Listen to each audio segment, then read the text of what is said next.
and welcome back to Not Just Another Jessica. I'm Jessica. Today I have an interesting video for you. It's called What It's Like to Live in a Tiny House with a Family of 6. So, here we go.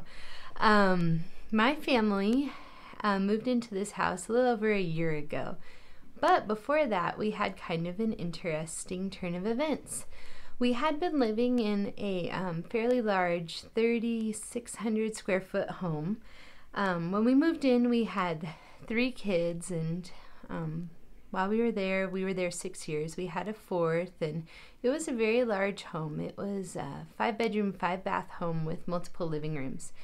And as a mom, I found it was a lot to take care of. It took a lot of time. If I was having company over or preparing for a holiday, it took almost 2 weeks to get it starting to be clean and preparing everything. And I started to have a desire to live near my parents. My parents had 15 acres, and the hope was that we would be able to move there and build a house and live near them. My grandma lives there also, so that would be great. There'd be 4 generations all together, and we'd be able to work together as a family on things and spend a lot of great time together. So we decided to put in a permit request to subdivide the land so we could move. And I started doing some just final touch-up renovations on our old house, and we decided to move. Well, we wanted to sell soon because our house had appreciated. We had bought it during the market crash of 07-08, and the value of it had really increased. So it was important to us to try to list it and sell and move while the value of it was still high. So to do that, we needed to have something we could stay in on my parents' property. And that's where the tiny house began. We looked into getting an actual tiny house built, and it would have eaten up a lot of the profit from our house sale. So since this was hopefully to be a temporary solution, we decided the best idea would be to get a large travel trailer. We had a vintage Airstream we had restored, and it was just such a fun project, and we really enjoyed it. But it did not accommodate 6 people. There were only beds for 2. So what we ended up doing was looking for a different trailer, and we found a 31-foot Springdale that had a 4-bed bunkhouse in the back and a separate bedroom in the front. I'll insert some pictures hopefully in the video as we go. We bought it, and I got to work restoring it, and I love a project. This is our 4th house, and every other home has been a fixer-upper. And the first home was an old abandoned mining house from the 1900s that we took apart down to the floorboards and the framing and moved electrical and plumbing, and it was so much fun to see the project turn out. Then we've redone a 80s split level, and then the one we were moving out of was a 1960s Northwest Contemporary we redid, and oh my goodness, it was so fun to see the project come together, and such a great learning experience to do all that. So I was excited at the idea of redoing another RV. They're fun little projects because they don't take a lot of time, and it doesn't take a lot of resources. And this RV was really affordable, so thought, okay, this is a good thing. So we started redoing that. I took out all the cabinetry, I painted, we made sure that the floors were clean, and added some insulation in the front. We did new mattresses, we adjusted storage and venting. We took out the table and moved it to a different location so we could accommodate a big piece of our sectional couch from the house. And while doing all of this, I began to pack all of our belongings into one individual storage pod. Now we're a family of 6 going from a 3,600 square foot house, so getting everything to fit into the storage pod was a massive undertaking. It meant many trips to charity shops with our big Econoline van filled with stuff. We were putting things up on like a free website in our neighborhood, and people would come and pick them up. And I really found that there's not much of a market for used items, so it was hard to even give them away. And then there were some things that even the thrift stores wouldn't take, so that took a few months to get rid of everything down to just one storage pod. And when we had our one storage pod, they came and took that away. The realtor took pictures of our house when it was completely empty and clean because, you know, with 4 kids, it would be a challenge to have them in there and have the pictures turn out well. And we were off to live in our little tiny house that we had created for ourselves. And at this point, it was very pretty looking. We moved in the springtime, so the weather was starting to look good. And we brought our vintage Airstream to use as our clothing storage and coats and extra things we knew we would need during the year or, two, whatever it looked like it was going to be that we were going to be living in this temporary situation. And we got out to the property, and what I'm going to share with you, I guess, is that kind of the positives and negatives that we found living in a tiny house with 6 people. First, the positives. There were quite a few. One of the great positives is we are close to my family, and that is wonderful because that way when my husband traveled out of town, I was no longer alone. I had people with me, and that support system is just invaluable. Then another positive was there was not a lot of room inside. So that meant the kids were forced outside, and my parents had 15 beautiful acres and they could run and play, and especially when they were new to it, that really held their attention a lot. We got a trampoline and they spent a lot of time outside, which is something I was really wanting, to get them off of that digital media, to get them outside, engaging in imagination and exercise. Another positive of living on the property was there was less items to buy when you're in a tiny house. You don't have a lot of storage, so there weren't a lot of things that we needed to buy household-wise, furniture-wise, decoration-wise. There was no room for it, so that was an easy no. There's nowhere to put it. We had a lot of money during this time to travel because for the first time in our married life, we did not have a mortgage. We had a lot of money in the bank from the sale of our house, and there were luxuries that we enjoyed that we had never had before. My husband and I got married directly out of college and bought a house right away, so there hasn't been a day of our marriage where we haven't had that payment for a home and that adult responsibility. So it was kind of a nice relief to have that feeling of, wow, we don't really have any bills right now. We can do whatever we want. We went to Hawaii at Christmas. We went on various camping and local vacations. We'd hook up the house and just take it with us on camping. We enjoy camping, so that was a lot of fun. And on the weekends, because there was not, we didn't have any home maintenance, so to speak, we were able to go and do a lot of stuff on the weekends. So a lot of local day trips, trips to the zoo, hikes, walks, bikes, all of that. So those were the main positives that I could see. Now we're going to get into something that we don't usually talk about too much on my channel. I try to keep it upbeat, but the challenges of living in a tiny house with 6 people. When you live in a tiny house, you do not have a laundry. So getting laundry done can be a really large challenge. Luckily, my parents and grandma lived on the property, and like a month or a week in, my grandma offered to do my laundry, which was a huge blessing. So we would put our clothes out in a outdoor trash can, and then she would roll it over, wash it, fold it, and put it back in the trash can. And then it would be up to us to put it away in the system of 23 tubs that we had in the Airstream. And it was just so kind of her to help us. But it was totally different for me to not have a washer and dryer. It's a luxury that I had in the house that I never really appreciated. Another challenge is we live in the Pacific Northwest, and during the spring and summer, it felt like a prolonged vacation living in the tiny house on the property. But when the weather changed and we needed to be inside, that feeling went away really fast. It became really small and really crowded, and my kids have a lot of energy, and they had no way to express it inside without just tearing things apart and being noisy and loud. So that was not a good matchup for us. It became very difficult to have calm family life. Another challenge was, unlike some people who embrace like tiny house living or nomadic living, we were both working full-time. So I was working full-time as a school teacher, and my husband was working full-time in his job. So we had to try to manage getting up at 4:35 in the morning in the dark. And in Washington in winter, it doesn't get sunny until 8 or 9 in the morning, and it gets dark at 4 p.m. during the part of the year where it's darker. So there were times where we would get up, it would be dark, and when we got home, it's almost dark already. So there's not a lot of time for outdoor time then, and it could be raining. Then also it freezes, and our trailer froze up a number of times, even with heating elements and insulation. which meant that you couldn't use the toilet or the water, or you couldn't dump it.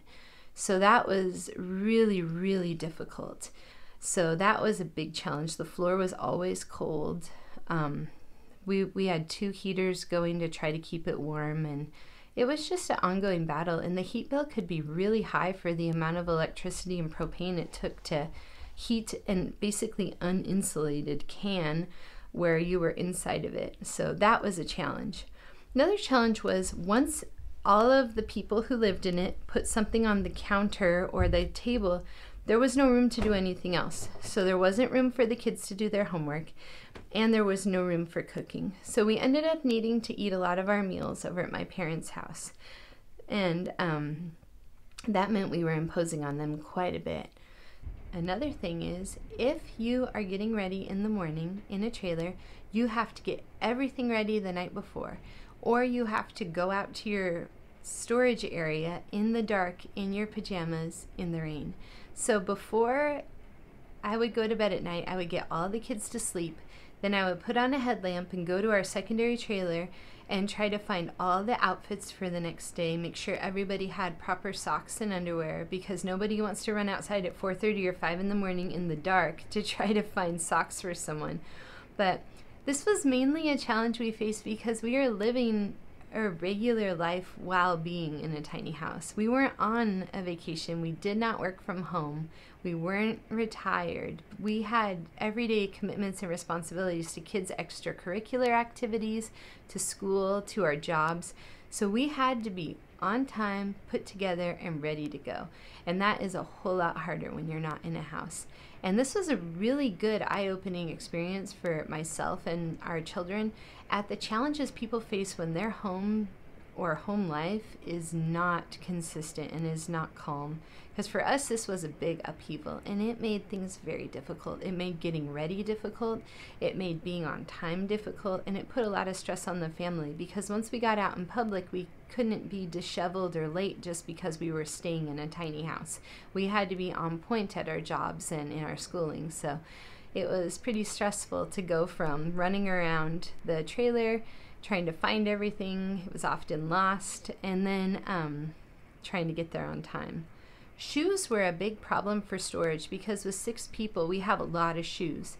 So we decided to put them in big snap-on lid Rubbermaid totes under the trailer. And that worked to some extent. Unfortunately, the tubs got infested with beetles, so then the kids' shoes were full of beetles, so they wouldn't wear any of the ones that were in the tubs. It was one of those things where it was like, oh, I don't know what to do. You know, we were trying to keep them clean, but, you know, it is outside. So that was a challenge. I mean, even if your children only have like 4 or 5 pairs of shoes, which, you know, given different weather situations is pretty minimal, it's still 24 to 30 pairs just amongst the family, and that adds up really fast. It's the same way with coats here in Washington. For the raincoat, the cold weather coat, the sweatshirt, the one for your sports team, the one for when you had to look nice for church. Before you know it, you've got a closet in the Airstream full of 20 coats, and it's, you know, we tried to minimize, but with 6 people, you can only minimize so much. So I guess the takeaways from living in a tiny house is I think that it would be a lot easier with 1 or 2 people. And it was a big challenge with a lot of people, and it was a big challenge while trying to maintain a standard American lifestyle or of going to work, going to school, going to extracurriculars, going to church, and trying to, you know, hold together the family. It was a great way to save money. So if anyone's looking for a short-term solution to maybe live on family members' property or live with a friend while you save money for a down payment or pay down student loans, well, that was wonderful. I mean, there's never been a time in our life where we've had so much disposable income or so much time where we're not maintaining our own home. We tend to enjoy gardening and home improvement projects, so as homeowners, that takes up most of our weekends, but living in a tiny house, we did not have that because it was just the small area, and if it got dirty, you could clean it in just a number of minutes. You know, 15 minutes, that thing was clean, but flip side, 15 minutes, it was dirty again. So it was a quick turnaround from dirty to clean. One thing I did not like about living in a tiny house was that I couldn't have people over. It was always far too messy in our tiny house to really feel good about inviting guests over. And there were only 2 seats on the couch, so there was nowhere for them to sit. But also people had kind of a stigma about coming. It seemed like they were a little uncomfortable. And I think part of it is it's mainly your bedroom. And when you have people over, you don't generally socialize with them in your bedroom. You usually socialize in the living room. But in the trailer, it all kind of flows together. It's all interrelated and your personal stuff is all over the place. So I guess it kind of feels like an invasion of privacy. So it was easy to have people over when it was nice out and they could play on the beautiful property and play outside. But when it came to being inside that small space, it was not somewhere people wanted to be. And I don't think anybody really wants to use an RV toilet when they visit you. That's not something people are really into from my experience. So that's a tiny house living for us. It lasted a year. It was a great learning experience for the kids and for myself. It was a great way to learn to really appreciate the home that we have now. And it was a great way for me to understand different things that I value. I value being able to have a stable and regimented home life, and that is very easy for me in a bigger area. I love to be organized, and that's a lot easier when you have room to do it. When you have a pantry and a closet, and it's not things folded into Rubbermaid tubs. Everybody got tired of the tubs really fast. I don't want to go to my tub, well, you're gonna have to find what they needed for the day or whatnot. I do enjoy travel, and I still enjoy traveling in the travel trailer, and I think it's a great and affordable way to go on vacation. And I also love that when you travel in a travel trailer, you spend a lot more time outside. And I think that it was that that made me think I would enjoy tiny house living. But unfortunately, with the weather in the Pacific Northwest, it is so limiting for that amount of time that you can spend outside. I mean, here we are, it's almost June, and it is raining out there, and it is thunder and lightning today, and there's no way we would want to be outside. So if we were still in the tiny house today, there's 2 seats on the couch. Some people would have to be laying in their beds or on the floor, and that's how we would have to spend the day. But luckily, since we're in a home now, that will not be the case. People can enjoy hobbies and pursue what they want to do in their free time without stepping on each other's toes. We can enjoy cooking. We can enjoy piano and music and the lessons the kids take because we have room for those things again. If I were to do tiny house living again, what I would do differently is I would certainly want a real tiny house, not a trailer. They are better insulated. They are designed with better storage. There's full-size appliances. They're just altogether better made. And I think I would want to have a small wood stove in there so that when those really harsh cold days came, I could keep up with the need for heat. I don't know if I would want to live in one full time again. I would enjoy having one as a vacation cabin, and I think that would be a lot of fun. I would also say that if you're going to move into a tiny home, you really have to minimize your stuff. We had so many clothing items because we were living our regular everyday lives that it just became overwhelming. So I think minimizing clothing items would be an important part. One thing that we did when we moved into our tiny house was we got rid of almost all of our furniture and almost all of our personal belongings. I mean, we really minimized. When we moved out of the pod, I had 3 boxes of stuff that were mine, my personal stuff. I got rid of everything else. I think it was a good encouragement to not overbuy, and it was a way to see what we really needed and what we really used. There have been a few things I got rid of that I miss and I might repurchase, but there haven't been very many. So I found I really had a lot more than I needed. So that was one benefit of the tiny house, was just seeing what do you really need in life? What's worth your time? What's worth your money? What do you need to spend time taking care of? So hopefully you guys found that interesting. I don't know if you did. I know there's a lot of videos on YouTube about building tiny houses and a lot of videos on YouTube about young couples living in tiny houses, but when it comes to families living in tiny homes, there's not that much content out there.